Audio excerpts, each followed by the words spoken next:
Welcome to another episode of The Brand Called You, a video and podcast show that brings you leadership lessons, knowledge, experience, and wisdom from hundreds of successful individuals from around the world. Today, I'm privileged to welcome a very, very successful development sector entrepreneur, Pooja Rai from Bangalore. Pooja, welcome to the show.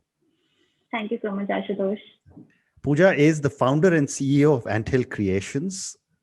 She has worked on developing 260 playgrounds 18 states and has supported over 150,000 children. I'm sure the number must be much larger now. She's also an author. And as I've said many times, I'm always partial to authors. So, Pooja, tell me, what would you say are three key milestones in your life or your career? Interesting. So I think the first milestone, I'm thinking it from a point like those moments which changed my life Correct. or were key levers of where I am today. Correct. Um, so I think the first one was when I entered IIT because before that, so I come from, I belong to Lucknow. And before that, I think I was in this mindset of, study hard, go to IIT, do your thing. But once I went to college, I realized that there are these infinite opportunities and you do have a choice and freedom to pick what you want to do in your life. And I think the second milestone, or I would say a great moment for me, was when I sort of took a pause, and like this was somewhere around my final year of college, and I realized that I was just reacting to things and I was not taking hold of my life. So when I actually, took a decision to take control of what I want to do in my life and found what my long-term purpose is, Okay. I think that was like the second milestone, and that's how Anthill happened. Wow. Okay. I think the third milestone is yet to happen. Yet to happen. Okay. Wonderful. So then let's come to your second milestone when you realized what you wanted to do. You started Anthill Creation. So tell me about what motivated you to start this and what do you do? Yeah, so I think the first time I heard the term entrepreneurship or even realized that I can do something like that was when I was writing this book on women entrepreneurs and heard their real stories firsthand from them. So entrepreneurship looks very fancy from outside, but when I It's a spoke to tough them job. in person, I realized that no, it's not fancy, but I realized that is something I really wanted to do. But I wasn't very sure what I want to start on my own. And honestly, until happened by chance. I was in my final year of college studying architecture, and I saw these kids playing with broken cement pipes and using slippers to play badminton. And I just saw that problem, and I felt that children deserved much more than that. That's when we built our first playground made of upcycled material, like tires, drums, and that became a hit in children. So that's how it happened. And I think I was working as a product manager in Bangalore when I realized that this is a problem which nobody even understands. We all focus so much on classroom education, but we don't realize that play is such an integral part of our growth, of how a child develops. And hence, I wanted to take this venture full time. And it's been a great journey. Fantastic. So, I'll come to your book a little later. But tell me, how does play affect a child's overall growth and life?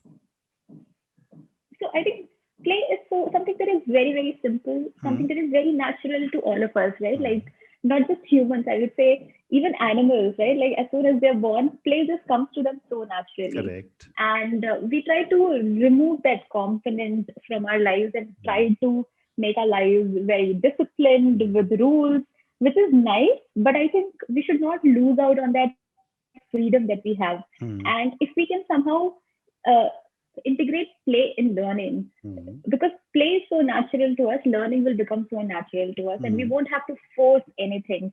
I don't think education should be forced. It should come naturally to us. Correct. And the benefits of play. So I'll give you an example. So Stuart Brown, who is the founder of National Institute of Play, he was studying prisoners before he started studying children, and he in his study, he realized that all of these prisoners, the common thing that they had was they lacked access to play when they were young. Okay. So imagine the kind of impact it can have in our society, in what kind of individuals and adults we grow up to. And that's only one part of it. I think play is so powerful, right? It helps us make inclusive societies. It is one area, like in a playground, we never see any distinction between gender, caste. You forget everything and you come there just to play. I think it has a lot of benefits apart from the holistic development that it gives to a child as well. Fabulous. So, how would you differentiate between play and sports?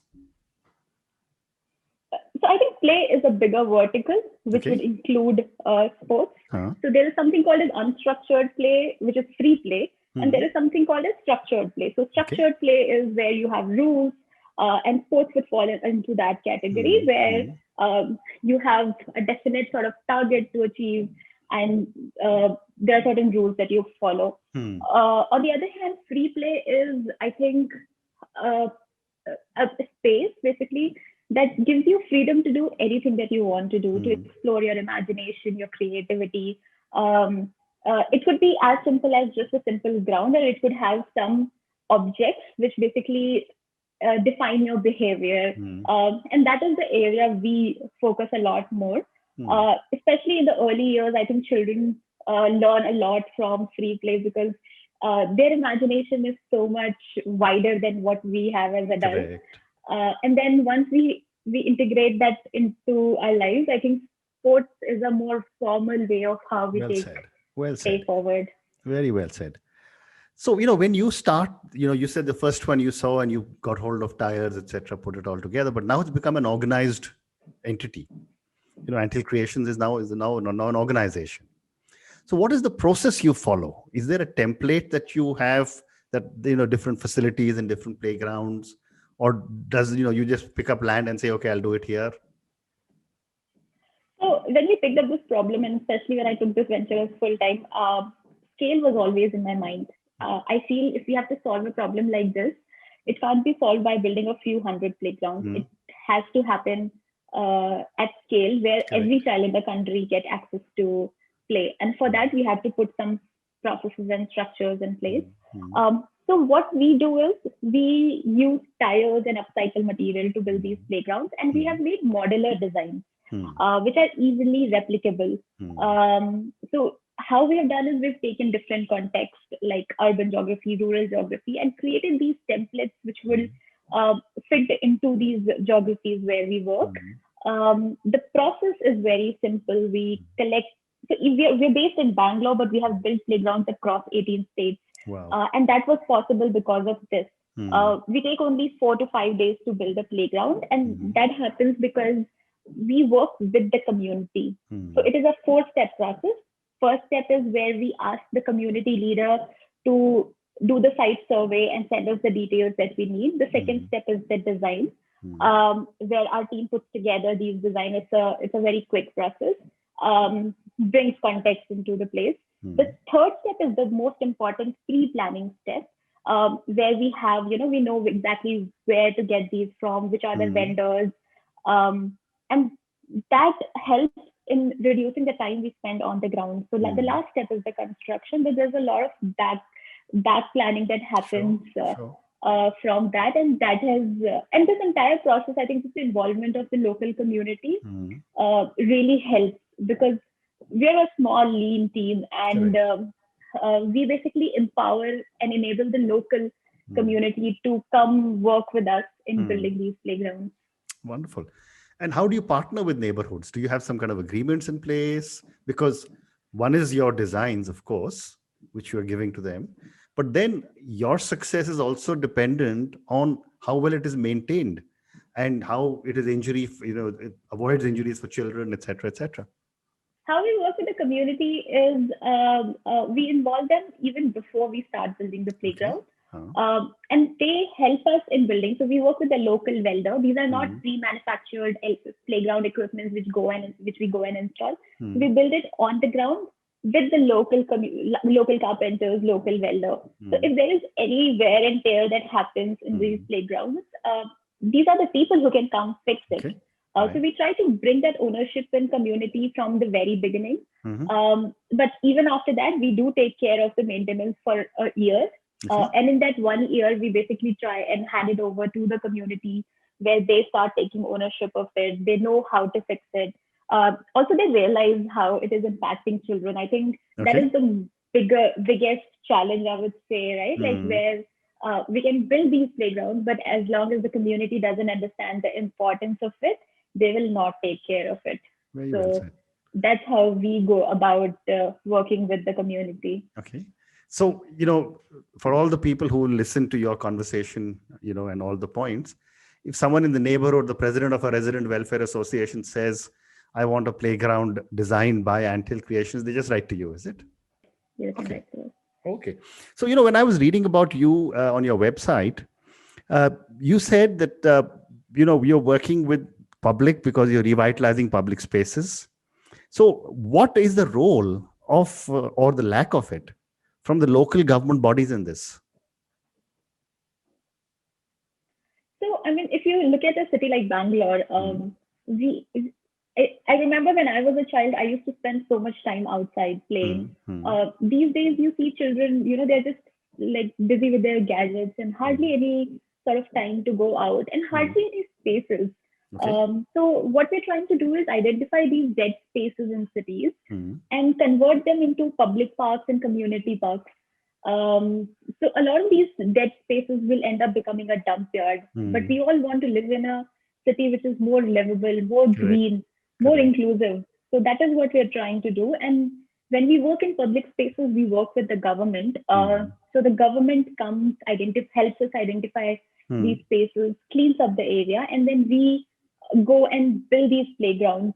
So if there is something which is functional, built in a space which was before just a dump yard, people will not come back and throw garbage there. Correct. Because they see a usefulness in that area, right? Like every space is a asset which we can transform Correct. into making our cities better. Right. So that is what we are trying to do. We are working in Bhubaneswar very actively, Bangalore very actively, where the government is also supporting us in doing these interventions, making cities more child friendly. Very interesting. And then your website also talks about interactive learning and environment. Tell me about these terms. I think that came from a thought process that we don't just build playgrounds. We're not playground manufacturers. Yeah. We're trying to create these spaces Communities. which basically gives you that space to interact and improve your learning. As an architect, I believe that spaces are very powerful in defining our behavior. So the way you design a space will actually define when you go into the space what you do. And if it is designed really well, I think it can really help the society. So that's what we are trying to do, whether in schools or public spaces or lakesides. We're trying to enhance these spaces and help people interact with each other a lot more, not just on video calls or I'm with you.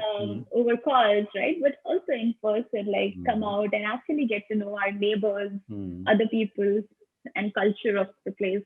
Okay, and once you've got one of these playgrounds prepared, the children only come in the evenings after school. How are these areas used when the children are not there? Oh, I think that's a myth. I have seen children before the school, after the school, during school.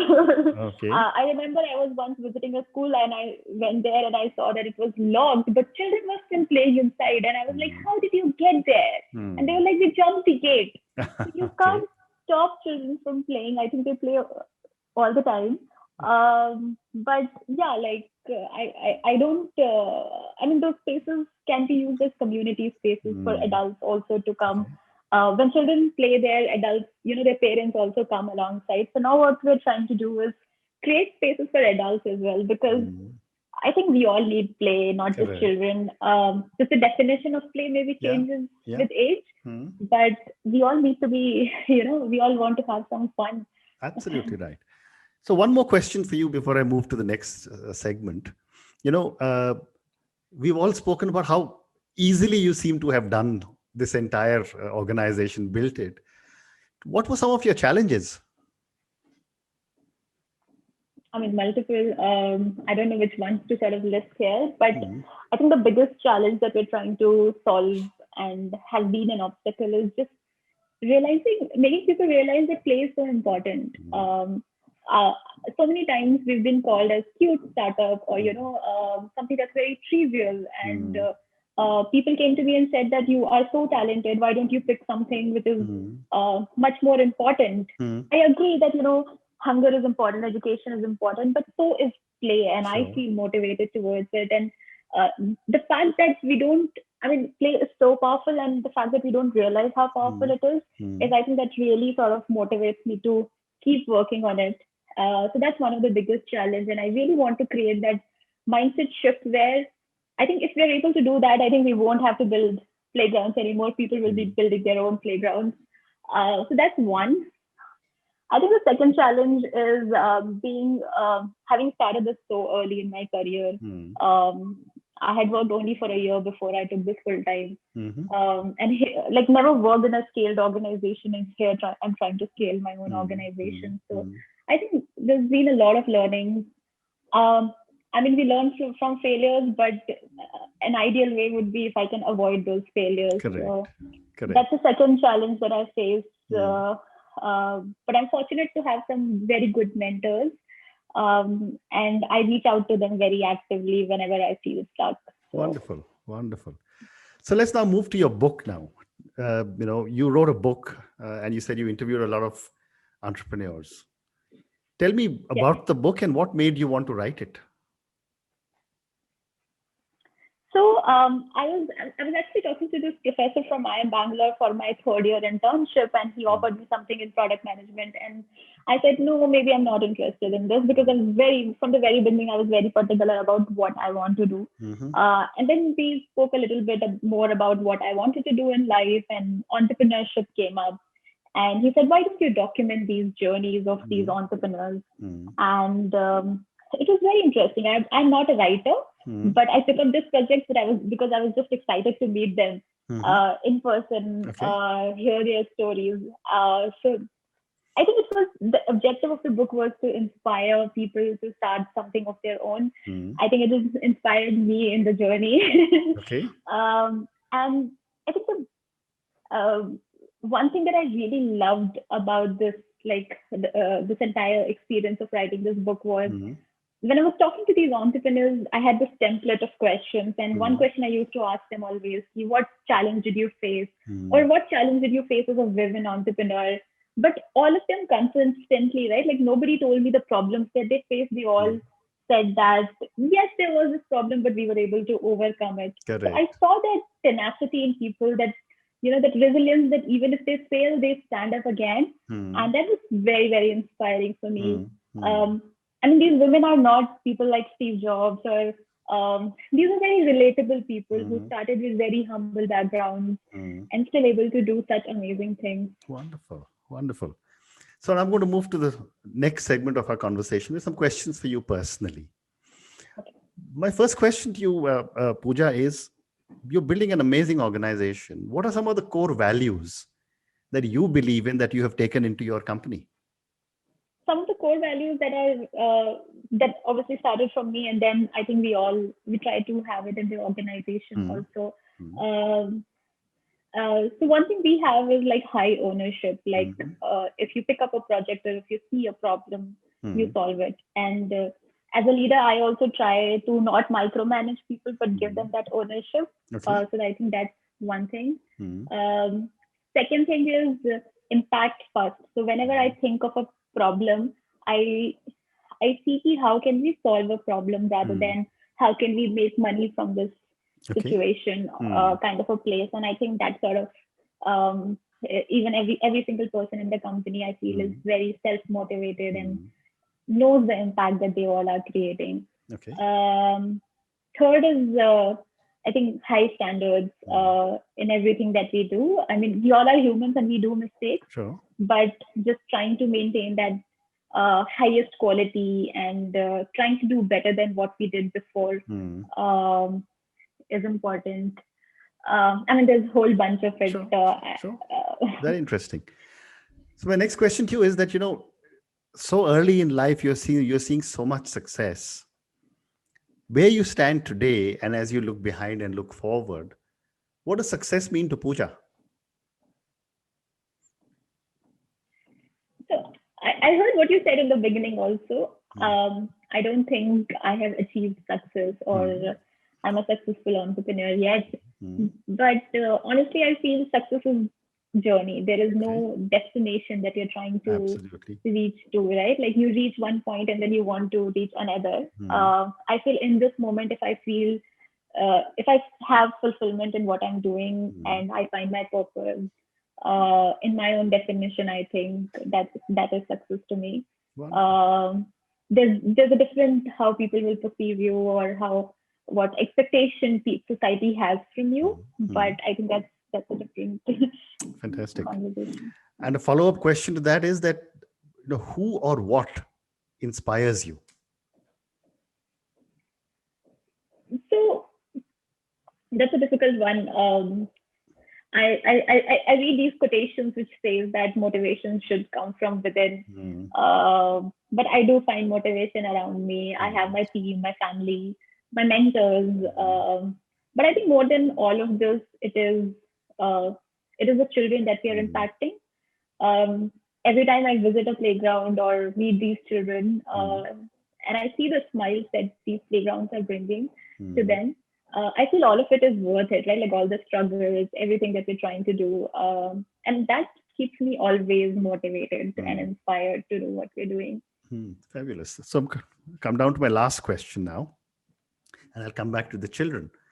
So I'm saying that if you, Pooja, were a role model to millions of children, and you probably are a role model to every child who you've given a playground to, and these children closely followed you and your life choices, what is the one thing you would change in yourself? That is a very difficult question. That's why I'm asking you. I think we all, unknowingly or knowingly, I think we all are doing that, right? Like that Longfellow's poem about footprints on the sands of time. I see a lot of people messaging me कि मतलब पूजा आपको देख के लगता है that there's a career in non-profits. So yeah, but that's a lot of responsibility, I feel. I don't know. I really don't have an answer to that what I would change in myself. But I think what I would like to continue is just making my tomorrow better than today, right? Like just sort of competing with yourself and doing better than where I am today to be where I will be tomorrow. And I think that is what I would want anyone to take from, like, if they want to learn from my journey. Fantastic. Pooja, thank you so much. It's been such a pleasure speaking to you. I wish you and Anthill Creations and everything that you're doing for the children lots of success. Thank you so much, Ashutosh.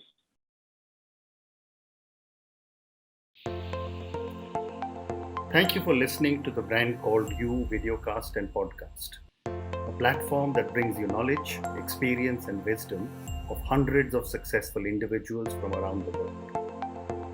Do visit our website www.tbcy.in to watch and listen to the stories of many more individuals. You can also follow us on YouTube, Facebook, Instagram, and Twitter. Just search for the Brand Called You.